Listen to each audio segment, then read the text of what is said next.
Geico asks, how would you love a chance to save some money on insurance? Of course you would. And when it comes to great rates on insurance, Geico can help. Like with insurance for your car, truck, motorcycle, boat, and RV. Even help with homeowners or renters coverage. Plus, add an easy-to-use mobile app, available 24-hour roadside assistance and more, and Geico is an easy choice. Switch today and see all the ways you could save. It's easy. Simply go to geico.com or contact your local agent today. When so much of life is about the big moments, it's the details in the all-new 2022 Grand Wagoneer that make the small moments truly special. Take joy in American premium design and available technology, like the 23-speaker Macintosh reference entertainment system, and with seating for up to 8, no detail is overlooked, because it's the details that make every journey grand. The Grand Wagoneer. Grand adventures return. Wagoneer is a registered trademark of FCA US LLC. Hi there, I am Adam Kirbers, and you are listening to another episode of my podcast, Literary Analysis. We will continue today with our analysis of Macbeth. But before we continue, we have been talking about in the last episode a lot about themes, as well as that I said previously that if you're a writer, and this podcast is partially supposed to be for writers as well as for people who want to analyze Shakespeare and so on and so forth. However, but we said that if as a writer you have to some sort of look differently on a text. So in order to become better, in order to improve yourself and your writing. And it appears to be that so far we have only talked about themes. It all seems like a normal analysis, a normal literary transgression and so on. But I think, and especially those who have written plays, screenplays and themes and books, whatever, themes can really make your life easier. If you some sort of structure your themes, not only your play according to some themes, because either way you have to have a theme for your play. So what is it about, or what is the general mood about it? Is this a tragedy? Is it a comedy? Is this whatever it is? You have to have some sort of an idea of it. But as well as what do your protagonist represent? You have this in Macbeth, you have with King Duncan, the perennial child, which becomes more clearer in King Lear, or you have some sort of with Macbeth, this honorable man who is corrupted by his dark desires, by power, and then some sort of becomes a tyrant. You have Malcolm, this virgin who supposed to be the heir of the throne, but appears to be a coward who does not and is not willing to fight for his father or against his murderer. He's a virgin, but yet he has some deep desires. He has, even himself admits that he's voluptuous and so on and so forth. And as well as you have Macduff, this coward who's supposed to protect the king and so on and so forth. You have here, later on we will, or this will become more and more clear. If you write something, it is always easier to, as well as to theme or structure your play, your book according to themes. There you have to ask yourself, what is it about, or what should my protagonists represent,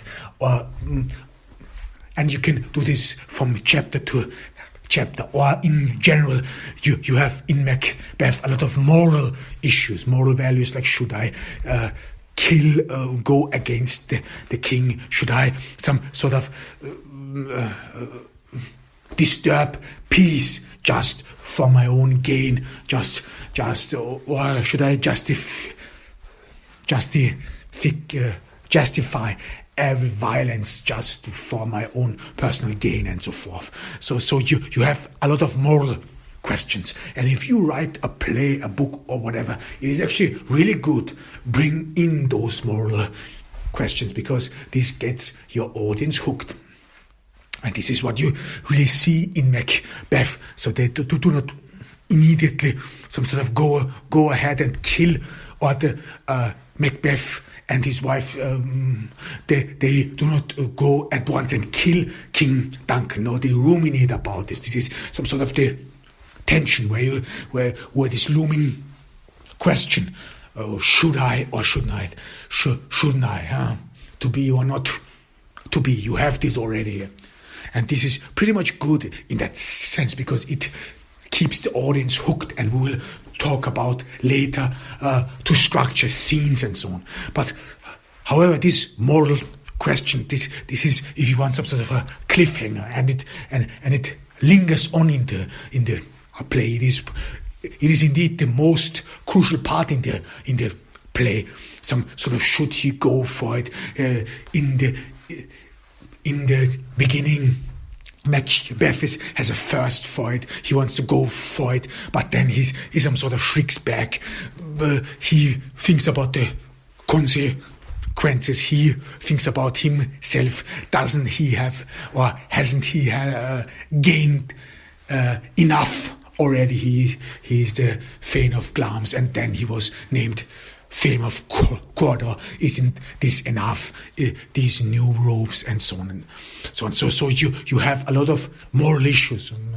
And if you write anything, whatever it is, screenplays, novels, those moral issues, these really get people hooked, because these are things which we think about every day, not per se to get rid of your king or whatever, but if you some sort of read, or and we will later make an psychoanalytic psychoanalytic analysis of the play, which some sort of offers itself to us. However, you see with King Duncan, there are a lot of references that he would be some sort of a father figure, or what is good ambition, what is bad, and so on and so forth. So a lot of moral questions are there, and this gets your audience hooked. This is beyond doubt. So those good novels you like, and which last throughout the history, they always open some sort of a moral issue, which you keep thinking about, even after, I don't know, years you have read a book or seen a play. These are a lot of moral issues which not only keep you hooked, but as well as a dilemma where the public is captivated by, or still struggles through life, and so on and so forth. And we will some sort of continue today with this theme, but with the notion that if you build your play and your screenplay, your books around themes, this has a very strong component. We will later talk about Batman screenplay. Batman Begins. This is, I think, by David Goya, one of the great screenplays you have. It is a great screenplay, and again, you have a lot of moral issues here. And Batman was indeed very successful. Those new franchises and so on and so forth. So you see those moral questions. They do not belong to the past. They are still important in our day, things like purpose and so on. However, today we will continue with the themes, or which questions we always. It is easier later on if you write something that you always ask yourself: what should this be all about? The next scene, what should the scene be all about? What should my protagonist represent? What is not? What is a hero? What is an anti-hero? And so on. But you have in the next theme, or a big issue in Macbeth is sacrifice. And if we want to some sort of pose a question, then it would mean, what are you ready to sacrifice for your success? This is what you have in Macbeth, especially when Macbeth tells his wife, Lady Macbeth, about the prophecy that he has received by those three witches, which was weird, which was somewhat weird in a way. The evil spirits prophesied him something, and Banquo even warns him, you have to be very careful, because this is something you have to take with a big grain of salt. However, and this has then awakened a desire in Macbeth, and then he tells his wife, he transmits her a letter, and his wife then some sort of understands that Macbeth will probably never do it. He will always, or so mostly only ruminate about it, which you pretty much see then on. So there's always a back and forth, which again rises the tension. Will he do it? Will he not do it? This is a good thing which keeps the audience hooked. However, but then Lady Macbeth some sort of says no, she needs additional help, evil spirits and so on. And there she then says those very famous conjures lines while she conjures up evil spirit, like things like turn my milk into gall, unsex me, and so on and so forth. And this is, again, we should read it as a sacrifice, because Lady Macbeth seems to not have children, or she had a child, or never had a child, or it died in childbirth. We are not sure about this. Whatever it is, but you some sort of see that she sacrifices not only her womanhood, but the ability to bear children, and this is pretty much central in the play, with Banquo, whose descendants will be kings, and Macbeth later on, before killing her Banquo or deploying assassins to get rid of him, Macbeth pretty much ruminates about it. That he some sort of wears a fruitless crown, that he has no heirs and so on. And this is then, if you read or listen to Lady Macbeth and her lines, you some sort of see or perceive that she sacrifices this future, her ability to get children for the sake of becoming a king, a queen, for the sake of a husband, that he can move forward with it, because she admits that her husband has too much of the milk of human kindness. So there you have some sort of sacrifice. What are you willing to do, or what to be successful? Or you have, as well as in Macbeth, some sort of negative perception of success. Success is always suspicious, because Banquo as well, some sort of later on admits, probably Macbeth played foully. So after King Duncan is dead, immediately suspicion is raised. No one really believes Macbeth, because he some sort of killed those immediately in a rage, as he says, those who have killed or supposedly have killed King Duncan. So no one really believes him. Macduff does not even attend his coronation in Scotland. So there is a big issue here, and especially with all those sacrifices and the future you have, as well as this sacrifice in Macbeth. Macbeth is some sort of a coward. He was previously offered to work with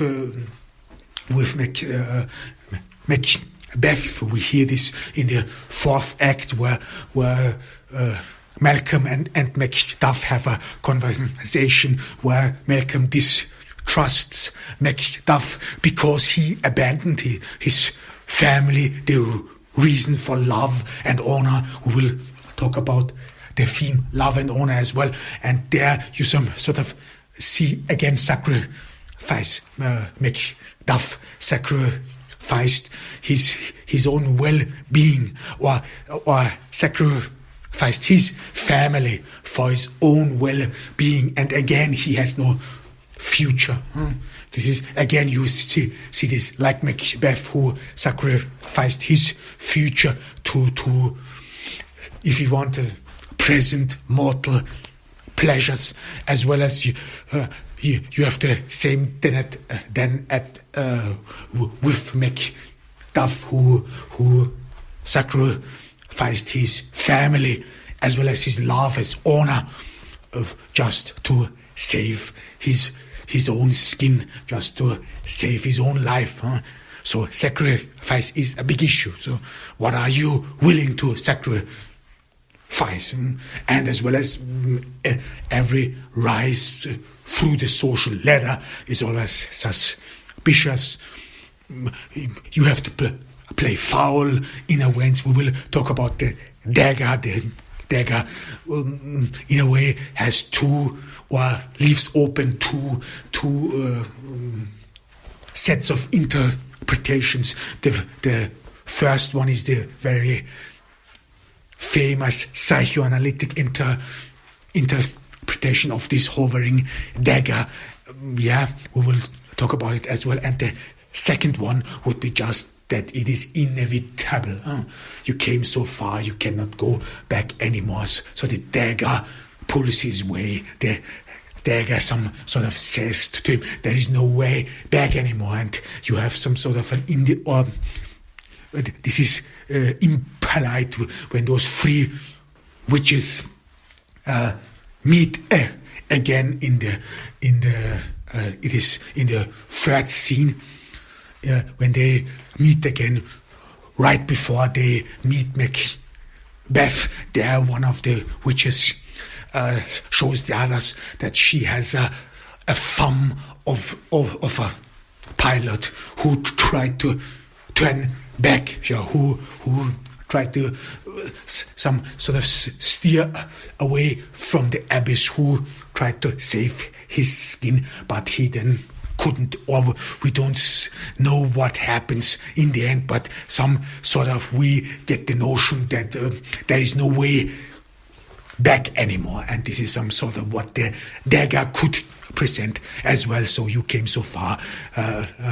Duncan is in Macbeth's castle. There is no way anymore, or there is no chance probably, or no better chance anymore, and he has to do it now or it is all gone, and so on and so forth. So there the dagger some sort of symbolizes an in a force, or if you read see the plot, this is the point where everything comes together, where the plot narrows down to this very point.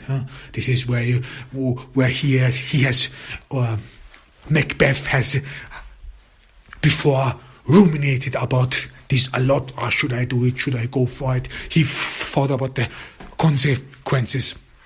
Tried to somehow control them.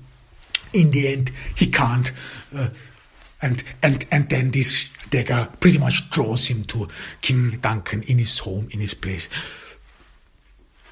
and he cannot avoid it anymore. So it is an inevitably, like the pilot probably who could not turn back it is all in vain. So once it starts, you cannot stop it anymore. So this is what you have or hear in some of the lines of Macbeth as well. So Macbeth pretty much knew what would happen, and he ruminated a lot about it, and in the end it came as it came, and this despite the fact that the life and end of his his predecessor MacDonald was actually a warning for him.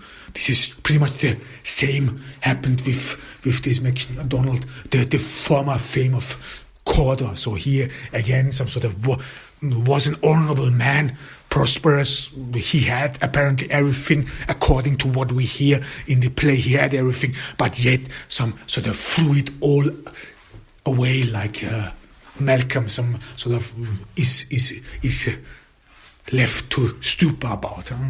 He threw it all away as if it would be a trifle just to be king or just to get ahead. And this was apparently a warning, was already a warning. You have this in the plot structure as well, where we will talk about it a little bit later. So sacrifice, a big theme. What are you willing to sacrifice? And the next big theme, of course, which goes through the play is masculinity, manliness. What is a man? Of course, this is too. I think such a question. What is a man? Is too broad. It would not be able to be answered properly, or in a way too simplistic, with biological terms, whatever it is. But how a man should be. This is what you have throughout the play, as well as how ingenious it is. I mean, in that age, Shakespeare, those wrote in the 15th century, not in the 15th, in the 16th century, and there you have some sort of, again, some if you want, cross-dressing in that sense, or women acting manly. I mean, this is something which would take long to arrive in the present, but Shakespeare made it back then pretty much happening. However, manliness, how should a man be or behave? The first thing, it is of course bloody. He fights in wars. King Duncan does not. He's not with his man. He's not. His hands are not bloody, and the same happens with Malcolm. In the end, if you read carefully, Malcolm does not some sort of go in the castle or storm the castle. He rather stays back and only make the Duff some sort of slays the tyrant. It is not Malcolm, which we would then assume, or Malcolm is supposed to chop off the head of the tyrant because he has killed his father, he has committed treason. No, but it is Macduff who some sort of avenges his family, despite the fact that his wife said about him that he's a traitor, because or even says to her son that her father is dead. He's no more. He's not a man. He's not he's a coward. So it is some sort of a contradiction, because normally it would be or should be Malcolm who gets rid of the tyrant. He has all rights to do it. He has a right to get rid of Macbeth, whereas Macduff's Macduff's wife dies because of his own decisions. Because of his own decisions, because of his own cowardice, like what we hear in the first act with those when those three witches confer with each other about this fat woman who was stingy, who was not willing to give peanut or whatever it was, a chestnut to this witch. Her stinginess then led to her husband being plagued, drowned, or sucked out of life in that sense. So this is indeed very important. We should focus on it. So it is here again. Malcolm commits the same folly as his father. He's not with his man, and he does not avenge actually with his father, despite the fact that he would have the right, if we want to say, in this mortal ancient world, he with right. I don't want to advocate for killing each other, but I think you get the idea. I mean, because King Duncan, despite the fact that he was weak, was pretty much slain by Macbeth. This was treason. This was not right in that sense, and it was just plainly clear. Whereas Malcolm, as his son, would have had the right to some sort of avenge his father. We would some sort of assume a natural right to avenge his father. Whereas if you see Macduff, well, we are not sure about it. I mean, he abandoned his wife. Even his wife admits this is bad. This is worse. He's a traitor. A traitor is someone who swears and lies. So he's not really. He's not really a decent man in that sense. So, and she even says to her son, "Your father is dead," and so on and so forth. So this is indeed a big issue, or we should draw our attention. However, in that sense, manliness, in order to come back to this very important theme, which really goes throughout the play, manliness is one of the key themes in the play. Masculinity. What is? How should you act as a man? And then, of course, you have this with Lady Macbeth, which is then some sort of questionable.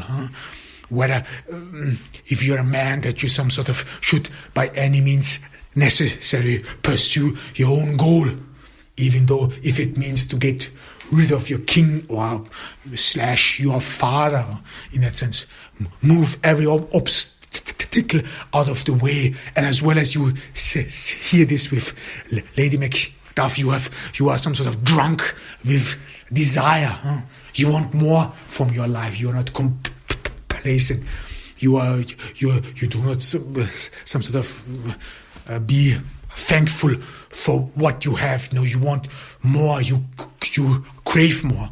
You could sort of say, yeah, well, this is some sort of a bad desire. This is some sort of, one would say, negative. If you want to have everything by any means necessary. Is this manliness?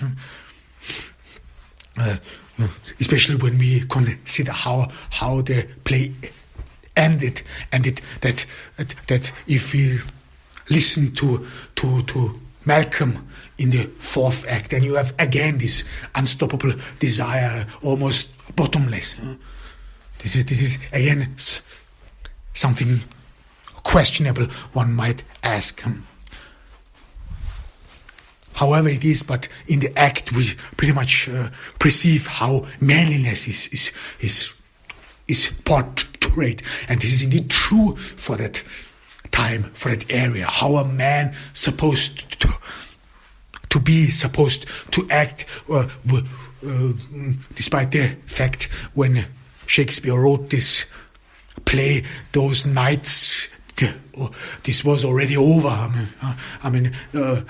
Those nights of the Middle Ages, this was already over. But yet, some sort of the perception of knighthood as well as manliness was still lingering on. And then, of course, man supposed to be fearless. This is what you have again. Something you see with Macduff, with Malcolm, who are not men actually, but cowards. then a man, of course, it is fearless. You have this in the end, in Act 5 as well, when Macbeth some sort of talks with a lackey, and this lackey is indeed scared because Dunham's Wood came to burning and so on. So you have here again this fear, and Macbeth is sort of way fearless. He has forgotten what fear is. He doesn't know fear anymore. So men, they're fearless, they fight for it. But here again, you would say those who know a little bit of Aristotle, it is indeed, there are a lot of references as well. It is the right amount of fear, temperance. Should you fear nothing at all? Like in the end with Macbeth, who says, I have forgotten what fear is, or this over cowardly lackey, or if you want Macduff, who probably fled out of fear and left his family back. So temperance is the best word in accordance with Aristotle's ethics, for that sense. So manliness, and as well as manliness, is some sort of cold-blooded, cold-hearted, without emotions. I mean, there's some pretty much vile statement of Lady Macbeth when Macbeth is not sure about, or some sort of calls it off. He doesn't want to kill King Duncan, and wants enjoy what he has gained recently. To be satisfied, saturated, is a big issue. However, and then Lady Macbeth says some sort of hideous stuff, so that she would some sort of dash the brains out of a child who would have sucked on her tit. Some sort of so cold-blooded was she. And in the end, or not in the, but before the murder, or Lady Macbeth some sort of admits she would have killed King Duncan herself if it wouldn't have represented her father, if he wouldn't have looked like her father. There you have again some sort of the father figure, which King Duncan pretty much represents, as well as this child he is. And her cold-bloodedness. I mean, after Macbeth have killed Duncan, he some sort of forgot to leave the daggers behind on the scene, and blame the servants of this murder. And then Lady Macbeth takes the daggers, brings them back, and then she admits, my blood is the color of yours, but I am ashamed that for a heart so white, so weak, for what good. In its whiteness, you have some sort of is a theme of purity. In the play, this is what you have with in Act 4 as well, when Malcolm and Macduff talk with each other. Malcolm admits that Macbeth's acts would be some sort of covered in white. His evil acts would be covered in white in comparison to his voluptuousness, and so on. So purity. This is rather, and even to this very day, only imagine marriages. The bride is always covered in white. It is purity. It has nothing to do with manliness. It has nothing to do with a man who goes or pursues his goals by any means necessary. So you have some sort of, as well as the gender understanding. What is a man? What a man should supposed to be. Of course, we have as well as some sort of honor. What should a man be? Honorable. A man should stay with his family. You have some sort of this in the case of Macbeth. This is the reason why he abandoned his, or the reason why he abandoned his family is why Malcolm does not trust him. Macbeth could be an agent of Macbeth. Try to give this lamp Malcolm to Macbeth in order to butcher it, and so on and so forth. So a man stays with his family, and as well as this is again perpetrated when Macbeth's wife calls him a traitor, and tells her son that he's dead. So manliness, or a man stays with his family, a man protects his family. The little boy, his little boy, Macbeth's little boy, tries to defend the honor of his father. When those two murderers enter Lady Macbeth's home, the boy tries to fight for the honor of his father and his house, and he's killed. So this little boy, in that sense, has more honor than Macbeth. So manliness has a lot to do with honor, and family values. So what do you appreciate? Family, that you stay with your family. The same you have with Malcolm and with Dunalbin, who are the sons of King Duncan, who do not avenge their murders, their father's murder, who just flee, steal themselves away. And this is a big issue, actually, why we have to consider them not only as weak, as unmanly, but as well as weak kings or possible leaders, because the place is as well as about leadership. I mean, if you consider it from a Machiavellian view, there are some references about Macbeth, that the people who follow him, they do not love him, but they rather fear him. If you know Machiavelli, then you would assume that is actually not a bad thing. It is rather better that people fear you than love you. However, this is some sort of considered negative. And of course, men love war. This is what you have in the end when Malcolm confesses to Macbeth his deep desires. His first desire, Malcolm admits that he's lusty. He will probably some sort of chase after the wives and daughters of every nobleman, and then Macbeth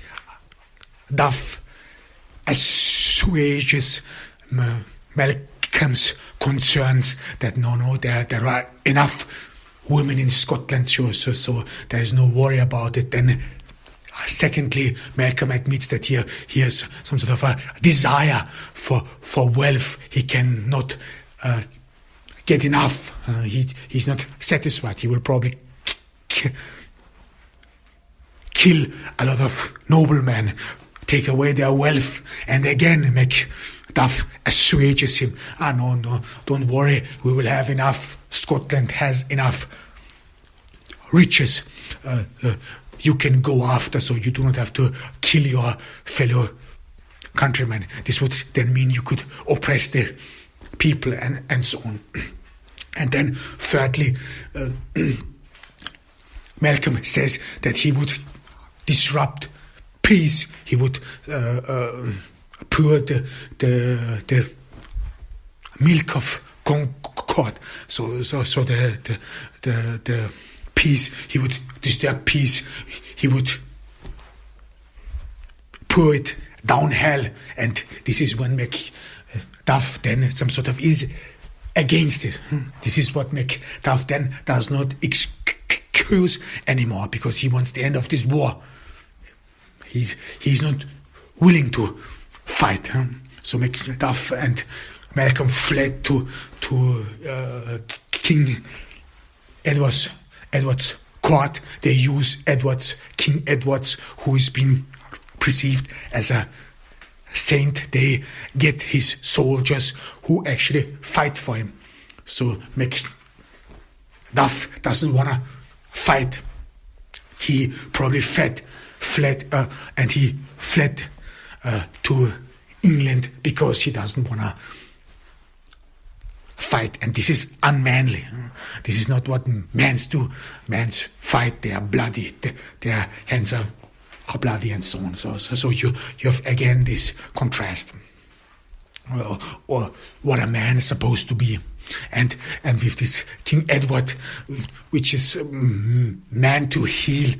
I mean, when Malcolm some sort of describes the saintly King Edward, he then says, yeah, he's a saint. He heals people. And if you then compare this in contrast to the Scottish noblemen, yet they do not heal anyone. They rather kill anyone. They want to rob everyone of their livelihood, whereas this saintly King Edward some sort of bestows people's wealth. He helps people to get on their feet. He helps them to regain their health and so on. So this is a big contrast you have in this play. Leadership, what a leadership should be, as well as what a man does. And you would again some sort of assume that manliness would not be with healing. You should not. A man does not heal.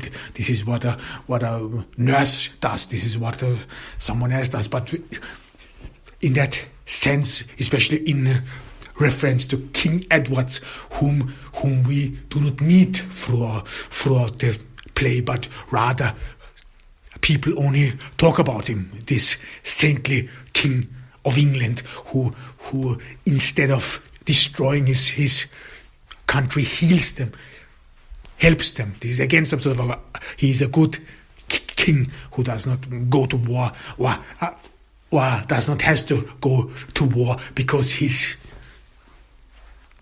people love him. This is a reference to King Duncan. His weakness in that sense is the reason for all these wars.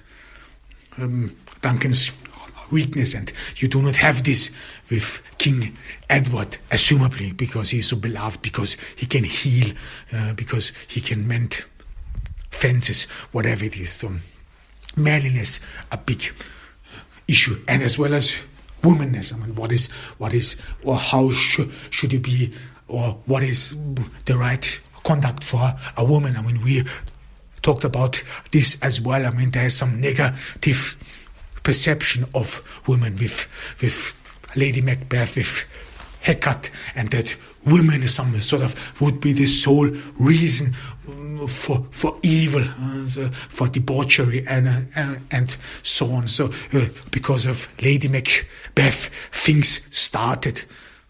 Even Macbeth was prophesied. Even Macbeth was some sort of told a desirous future. It was rather Lady Macbeth who pushed him, who in the beginning is some sort of villain who forces her husband to go the length and the same you have with this short story told by the witch. So this fat, stingy wife, who her stinginess is the reason why her husband is plagued and so on. But again, you have with Lady Macbeth, a woman who is actually indeed honorable. This is a woman who knows what honor is. This is a woman who calls out her husband's coward.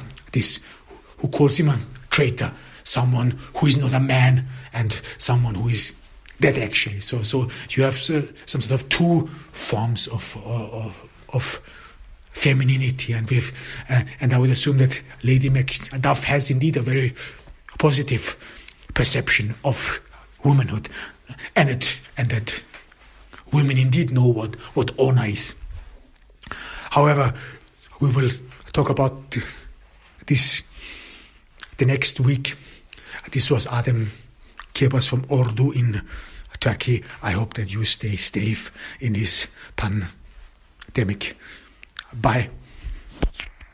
Geico asks, how would you love a chance to save some money on insurance? Of course you would. And when it comes to great rates on insurance, Geico can help. Like with insurance for your car, truck, motorcycle, boat, and RV. Even help with homeowners or renters coverage. Plus, add an easy-to-use mobile app, available 24-hour roadside assistance and more, and Geico is an easy choice.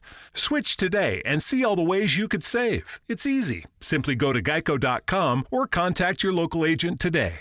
It's finally time to start firing up the grill. From city to shore, Acme is everything you need to prep for this summer season. Download the Acme app to shop for this season's essentials any way you want. Open the Acme app, clip your deals, then order your items online. An experienced Acme associate will carefully select your groceries, bag your order, and bring it right to your car or deliver right to your door. Download the app or visit acmemarkets.com for program details.